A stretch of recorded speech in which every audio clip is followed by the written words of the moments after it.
Imagine ser um jovem ator frustrado em Hollywood, que não consegue emprego e muito menos uma audição relevante. Até então, você só realizou papéis pequenos, sem grande destaque. Até que decide juntar seus dois melhores amigos, que também são atores, para gravar um piloto de uma série de comédia que fuja do comum e seja totalmente diferente. Sem pretensão nenhuma e com um orçamento equivalente a um pastel com caldo de cana, você grava esse piloto e começa a bater na porta dos estúdios para ver qual deles vai embarcar na loucura de produzir a série de três jovens totalmente desconhecidos. Você passa pela HBO, Comedy Central e Fox, e todos ficam igualmente horrorizados com o material apresentado. Até que um produtor do FX, um canal até então novo e pequeno, vê potencial na sua série e resolve te dar $400 mil para produzi-la com uma equipe profissional, mas em outra cidade. Você decide então ir para sua cidade natal, Filadélfia, para contar a história de um pub sujo e caindo aos pedaços, administrado por amigos degenerados que só pensam em se dar bem em cima dos outros. Assim inicia-se a trajetória de uma das melhores sitcoms de todos os tempos. Eu tô falando de... E pra quem não me conhece, eu sou o Vitor e seja bem-vindo ao Consumo Pop. Aqui a gente fala sobre filmes, séries e tudo relacionado à cultura pop. E no vídeo de hoje a história de como It Is Always Sunny em Filadélfia se tornou a sitcom mais polêmica e a melhor, segundo eu mesmo, do mundo.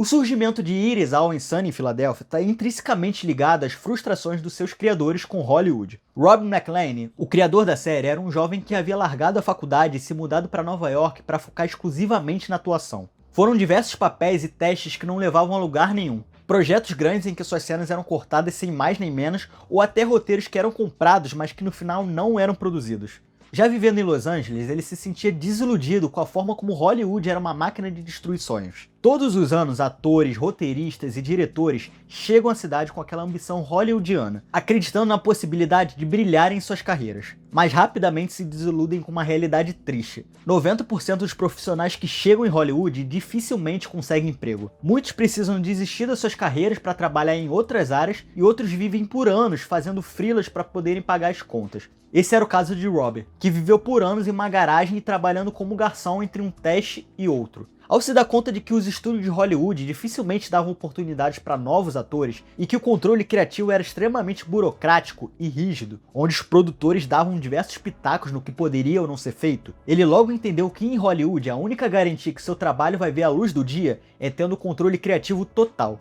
Esse entendimento foi fundamental para um dos principais pilares de It Always, a liberdade criativa e o controle da série pelos seus produtores, que também são o elenco principal. É então que aos 25 anos e cansado da inércia da sua carreira, Rob decide se juntar aos seus dois melhores amigos e também atores frustrados para pensar em um piloto de série para apresentar a diversos estúdios. Esses dois amigos eram nada mais, nada menos que Charlie Day e Glenn Roberton. Ambos viviam em Los Angeles e compartilhavam da mesma frustração de Rob. Suas carreiras simplesmente não iam a lugar nenhum. Charlie participava de diversos testes, mas nunca conseguia algum papel expressivo. Já Glenn estava passando por outra frustração. Ele havia acabado de ter sua série de comédia cancelada e detonada pela crítica. Ele era um dos protagonistas de That 80's Show, uma tentativa de fazer um spin-off de That 70's Show, uma sitcom que fez muito sucesso ali nos anos 90 e início dos anos 2000, e que inclusive é muito boa, sendo uma das minhas sitcoms favoritas, mas isso é história para outro vídeo. Cada um dos três amigos tinha suas dificuldades na carreira, mas a frustração era a mesma: falta de oportunidade e audições fracassadas. O que poderia ser um trio de amigos amargurados lamentando pela vida, e o que foi por muito tempo, acabou se tornando um sentimento de revolta, aquele sentimento de precisamos fazer algo sobre isso. Foi então que o trio se juntou para gravar o piloto de uma série de comédia. A premissa temática nasceu de um curta escrito por Rob. A história era a seguinte: um cara vai à casa de um amigo pedir açúcar e descobre de repente que o amigo tá com câncer. E ao invés de demonstrar uma compaixão ou apoio ao amigo, a sua única reação é ficar extremamente irritado porque aquilo ali ia atrasar os seus planos de pegar o açúcar e ir embora de lá. Ali nascia a essência do humor de It Is Always, o narcisismo absoluto onde a empatia dos personagens é substituída pelo egoísmo misantrópico. Ou seja, personagens que só pensam em si mesmos, não têm um mínimo de moralidade e empatia e fazem de tudo para atingir seus objetivos com extremo desprezo humano. O que poderia ser abominável em qualquer série, It Is Always conseguiu usar como premissa com maestria. Além dessa sketch, o piloto mostrava outras que focavam no trio de amigos vivendo suas vidas como atores em Hollywood. Ou seja, o piloto acabava externalizando um pouco da vida dos próprios criadores com uma pegada exagerada refletindo o humor subversivo do trio. Rob, Charlie e Glenn juntaram $200 para gravar o episódio que foi rodado no tempo livre dos atores aos finais de semana. E um fato curioso aqui, se você observar, verá inclusive atores que fazem sucesso hoje em dia. É o caso da brasileira Morena Baccarin, que fez o par romântico de Deadpool e teve uma breve participação no piloto, bem no início da sua carreira. Já com o piloto pronto, Rob e seu agente foram bater na porta de cada estúdio de Hollywood para ver quem aceitaria produzir a série de 3 completos desconhecidos. Eles tiveram reuniões com a HBO, Comedy Central e Fox, e todos os produtores tiveram a mesma reação. Um silêncio absoluto sem rir de nenhuma piada mostrada no piloto. Mas foi graças ao produtor John Landgraf, do FX, que viu um potencial na crueza do humor e resolveu investir na produção de uma temporada da série. Uma das exigências, logo de cara, era que a série não se passasse em Hollywood. Já que naquele momento, inclusive sendo uma das inspirações para It Is Always, Curb Your Enthusiasm apresentava a vida de um roteirista vivendo em Los Angeles, o que poderia fazer com que It Is Always fosse apontada como uma cópia. É então que Rob decide levar a série para sua cidade natal, a Filadélfia, e fazer com que os personagens, ao invés de serem atores frustrados, fossem donos de um pub caindo aos pedaços. It Is Always recebeu $400 mil para que sua primeira temporada fosse produzida e total liberdade criativa para abordar temas polêmicos e tabus sem nenhum filtro moral. E assim surgia a sitcom em live action de maior duração da TV até então, It Is Always Sunny em Filadélfia. O grande diferencial da série é sua estrutura. Acompanhamos o dia a dia de um grupo de pessoas que tem como essência o narcisismo e o egoísmo. São personagens ruins desde o início que não mudam e nem buscam evoluir. Isso fez com que a série fosse considerada uma anti-sitcom. As típicas sitcoms como Friends, Modern Family, The Office, entre outras, têm como estrutura a evolução dos personagens ao longo do episódio ou temporada. Geralmente eles seguem essa estrutura. O episódio inicia, acompanhamos as confusões e os dilemas que vão surgindo ao longo daquele episódio até o final, em que o personagem aprende alguma lição de moral. It Is Always tem como proposta fugir totalmente disso. A personalidade corrupta e suja dos personagens faz com que eles nunca evoluam. E é justamente dessa ausência de evolução, de bússola moral e senso ético que a série consegue ser subversiva e crítica ao mesmo tempo. Você não espera nada daqueles personagens e nem deveria.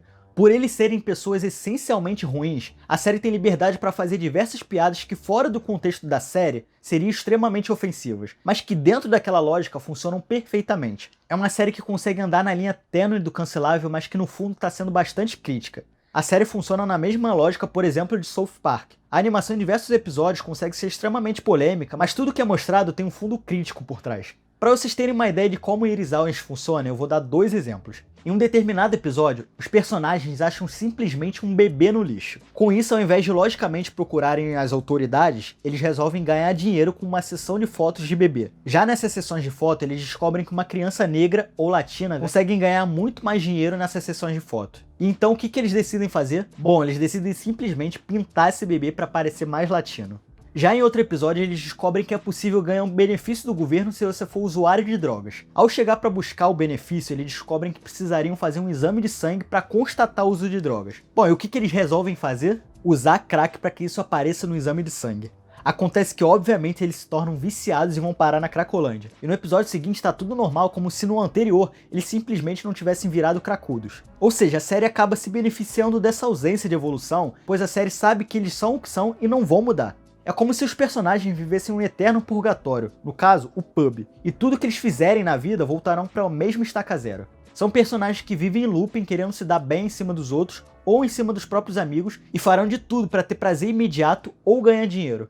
Essa lógica faz com que a série fale de qualquer coisa sabendo que ninguém vai se inspirar naqueles personagens horríveis. Eles são todos fracassados e essencialmente ruins. O criador Rob McElhenney queria justamente fugir de séries como Friends, que se apoiavam na lógica da música de abertura, I Will Be There For You. Ou seja, eu estarei lá por você. Rob queria mostrar exatamente o contrário disso. Um grupo de amigos que não se importavam nem um pouco uns com os outros e que quebram aquela ideia de que personagens precisam ser pessoas amáveis e empáticos. Ou seja, eles são amigos e inimigos de si mesmos ao mesmo tempo. A série também se inspira bastante em Seinfeld para a construção dos seus personagens e sua estrutura. Enquanto Seinfeld é conhecida por ser a série que não fala sobre nada, ou seja, um episódio termina como começou, sem ninguém evoluir ou mudar, e acabam sendo somente situações caóticas em que os próprios personagens se colocam por suas personas sabotadoras, paranoicas e autodestrutivas. assim acompanhando amigos moralmente questionáveis e podemos dizer babacas em sua essência. Iris Always se inspira nesse formato e leva ao extremo, onde a gangue, como eles mesmos se autodenominam, vive uma constante regressão, cometendo atos criminosos e egoístas e terminando os episódios sem nenhum remorso ou evolução moral.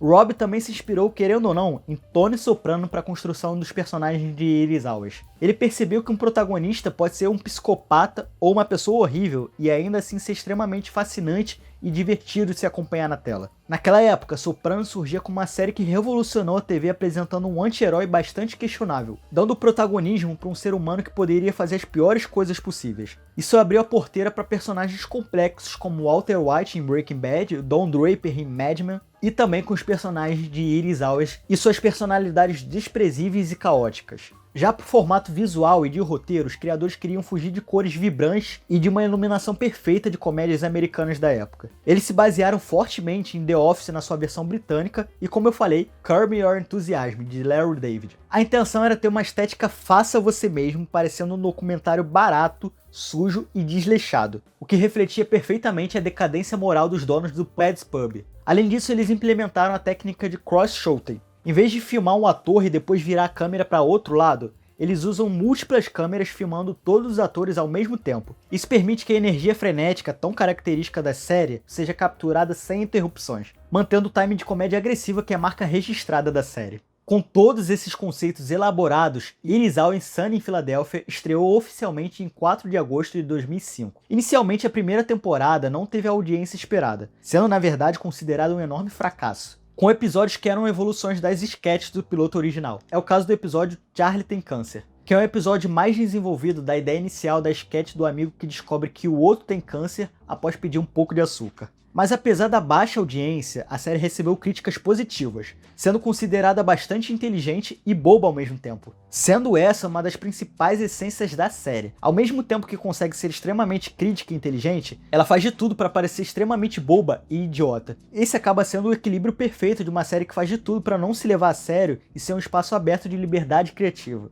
Para acontecer a segunda temporada, os produtores exigiram que fosse colocada uma estrela de peso no elenco para trazer a audiência, e foi assim que Danny DeVito entrou para a série. Seu filho, que já era fã da primeira temporada, apresentou o programa para o pai. Danny DeVito se viu encantado com o humor caótico e provocativo da série e aceitou o convite com uma exigência. Ele fez questão que seu personagem fosse tão depravado quanto o resto do elenco, sem tentar ser aquela figura paterna dentro da série. A partir daí, o resto é história. A série foi crescendo de audiência e se tornando um fenômeno cult, se popularizando principalmente em campos de faculdade com amigos se reunindo para assistir a série. Apesar dos personagens serem projetados para nunca evoluírem ou aprenderem lições morais, o humor e a narrativa de Iris Always evoluíram profundamente ao longo dessas quase 2 décadas no ar. Hoje, com a sua 17ª temporada no ar e a 18ª sendo produzida, a série conseguiu se manter culturalmente relevante e sobreviver à cultura do cancelamento. Justamente porque soube afiar sua sátira, tornando-se extremamente autoconsciente e adaptando-se às mudanças da sociedade. Se nas primeiras temporadas o humor se apoiava muito na ideia de chocar a qualquer custo, falando de temas como aborto e o controle de armas, hoje a série amadureceu para satirizar a própria ignorância, abordando temas complexos como identidade de gênero e crises globais com uma sofisticação muito maior. Um dos maiores exemplos dessa autoconsciência foi a forma como a série lidou com seus próprios exageros do passado. Com as mudanças nas normas sociais, plataformas de streaming removeram 5 episódios antigos que continham representações como blackface e caricaturas estereotipadas feitas pelos personagens. Em vez de ignorar a controvérsia, a série abraçou a crítica de forma metalinguística na 15ª temporada, em um episódio onde a gangue metaforicamente descobre que seus filmes amadores foram banidos por serem ofensivos demais. Ao tentar criar uma obra que não ofenda ninguém, eles acabam expondo a hipocrisia de Hollywood e o politicamente correto. Já nos bastidores, Rob McElhenney também ajustou o curso da série ao diversificar a sala de roteiristas, trazendo novas perspectivas de gênero, etnias e vivências para enriquecer o humor caótico da série. No final das contas, a série funciona até hoje porque a piada nunca é feita em cima das minorias ou dos temas sensíveis, mas sim em cima da completa ignorância dos protagonistas. O roteiro sempre deixa claro o quão errados eles estão e garante com que a gangue nunca se dê bem em nenhum episódio. Iris Always Sunny em Filadélfia se estabeleceu como uma comédia que consegue acompanhar todas as tendências modernas e ser crítica sobre elas, nunca esquecendo seu humor bobo e ao mesmo tempo bastante inteligente. É uma estrutura que permite falar de qualquer assunto sensível, pois sabemos que o grupo vive em um eterno looping de fracasso moral, servindo de exemplo do que não ser. How do three men in their 30s not have $800 between them? The economy is in shambles. E aí, tá gostando do vídeo até aqui? Então eu peço encarecidamente que deixe seu like e se inscreva no canal. E se tiver aparecendo a opção pra você, dá um hype nesse vídeo, assim você me ajuda demais a apresentar essa série maravilhosa pra mais gente. Mas vem cá, o que torna esses personagens tão ruins e desprezíveis? Vambora conhecer a gangue.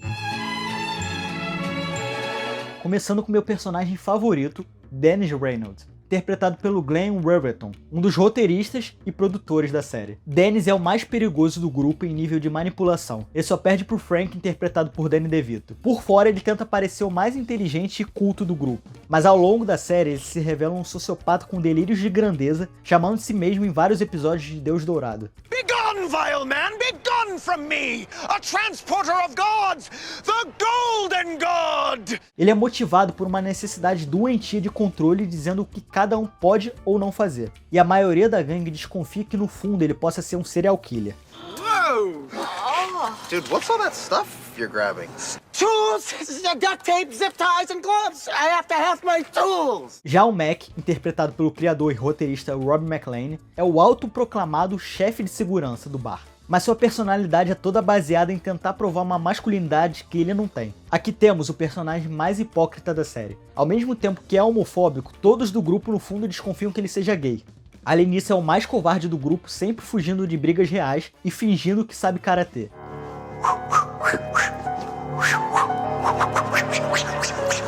Agora temos Charlie Kelly, interpretado por Charlie Day, também roteirista e produtor da série. Esse é o personagem mais disfuncional e ignorante em termos de normas sociais. Ele trabalha como zelador, é analfabeto e vive condições de miséria absoluta, tendo uma dieta bizarramente baseada em comer comida de gato e cheirar tinta. Embora ele pareça ter uma personalidade ingênua, Charlie também tem uma obsessão doentia por uma personagem que ao longo das 17 temporadas é sempre chamada como garçonete, nunca sendo apresentado o nome dela. Além disso, ele também é responsável pelo chamado trabalho de Charlie, com as tarefas mais nojentas e insalubres do pub, que ninguém mais aceita fazer.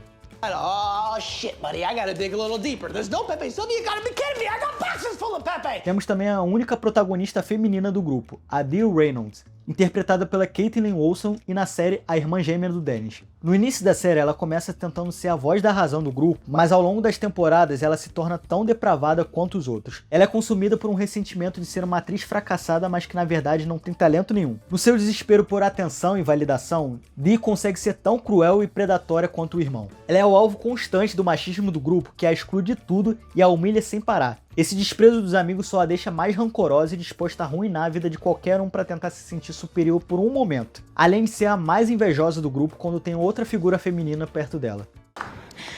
Howdy, howdy, howdy. How's everybody doing tonight? E por último, Frank Reynolds, interpretado pelo Danny DeVito. Ele entra na segunda temporada surgindo como pai de Dee e Dennis, mas no final isso acaba não fazendo diferença nenhuma. É ele quem financia toda a depravação, sendo inclusive o personagem mais depravado e nojento da série. Ao contrário dos outros, ele é um multimilionário que fez fortuna com negócios sujos, mas que no final rejeita qualquer tipo de luxo. Frank surge na série para viver na imundície, dividindo um sofá-cama com Charlie, que possivelmente possa ser seu filho. Ele usa seu dinheiro para financiar os esquemas mais absurdos da gangue apenas para fugir do tédio e se sentir vivo. Frank é o motor que garante que o grupo nunca sofra as consequências financeiras dos seus atos, e o que acaba sendo a desculpa narrativa para a falta de consequências. Hello! Hello? Ongo Goblogian, the art collector. O que faz a dinâmica desses personagens funcionar tanto é como a loucura de um alimenta a do outro nesse ecossistema de codependência. A necessidade do Mac de ser aceito alimenta o complexo de superioridade do Dennis, enquanto o dinheiro do Frank protege todos de encararem a realidade. A exclusão da Dee a torna cada vez mais amargurada e as ações caóticas do Charlie dão o tom de bizarrice que o grupo precisa. No final das contas, eles são indivíduos desprezíveis que se isolaram tanto da sociedade que só restou o resto da gangue para aguentar suas personalidades, criando um ciclo eterno onde eles são, ao mesmo tempo, os melhores amigos e os maiores inimigos um dos outros. E antes de encerrar esse vídeo, bora de umas curiosidades que você precisa saber sobre a série?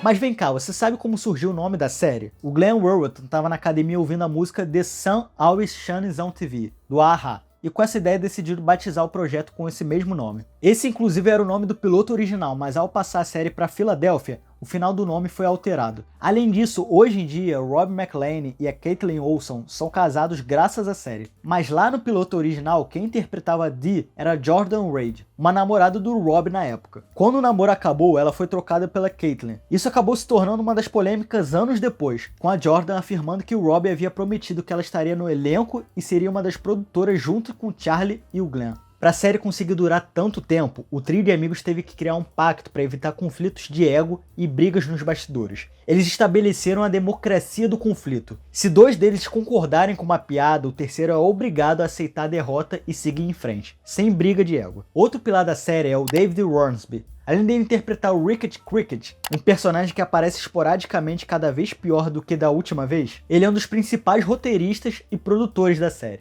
Já nos bastidores, quase todo mundo é casado entre si. Como eu já citei, o Rob e Caitlin são um casal desde a segunda temporada. O Charlie Day também é casado com a atriz que faz a garçonete, a Mary Elizabeth Ellis. E que aqui, ao contrário da personagem, eu preciso falar o nome da atriz, né? E por fim, a curiosidade que eu acho mais incrível e que faz com que eu ame ainda mais a série pela sua genialidade. Na 7ª temporada, o Rob engordou simplesmente 27 quilos entre uma temporada e outra só por causa de uma piada. Ele queria subverter aquele clichê de atores que ficam mais bonitos com o tempo. Ele achava irreal como personagens de sitcom ficassem mais estéticos com o passar dos anos, e queria mostrar o oposto disso. É então que ele engorda de repente para nas temporadas seguintes, do nada, aparecer extremamente forte e musculoso. Esse é o nível de dedicação dos criadores com o humor caótico da série, porque no final isso não interferiu absolutamente em nada da história. O cara simplesmente engordou e em seguida emagreceu para fazer uma piada.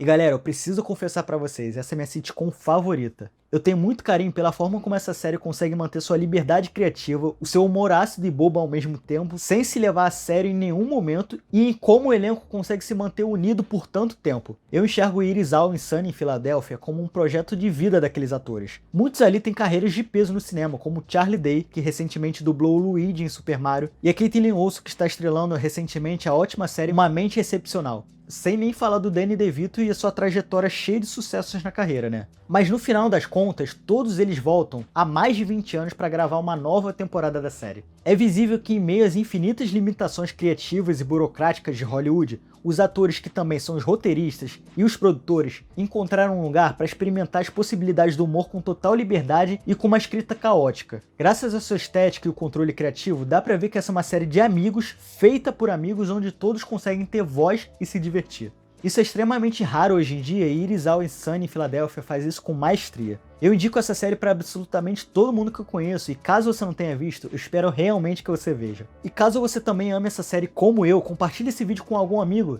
Minha missão é disseminar essa obra para o máximo de gente possível. Porque quando vocês chegarem no último episódio da 4ª temporada intitulado Nightman, vulgo, o episódio que eu mais ri na minha vida, vocês vão me agradecer. E antes de encerrar, outra dica aqui. Embora eu goste bastante da primeira temporada, comece pela segunda caso você nunca tenha visto. Ali já temos um tom melhor estabelecido com o Danny DeVito já no elenco e as personalidades dos personagens bem definidas. Iris Hall em Sunny em Filadélfia está disponível completinha no Disney Plus para você ver. Mas vem cá, você já viu ou ouviu falar de Iris Hall em Sunny em Filadélfia? Me conta nos comentários. E caso você tenha visto, me fala também seu episódio favorito. E se puder, não esquece de curtir e hypar o vídeo, assim você me ajuda demais a trazer mais conteúdos como esse. Um forte abraço e bora consumir pop?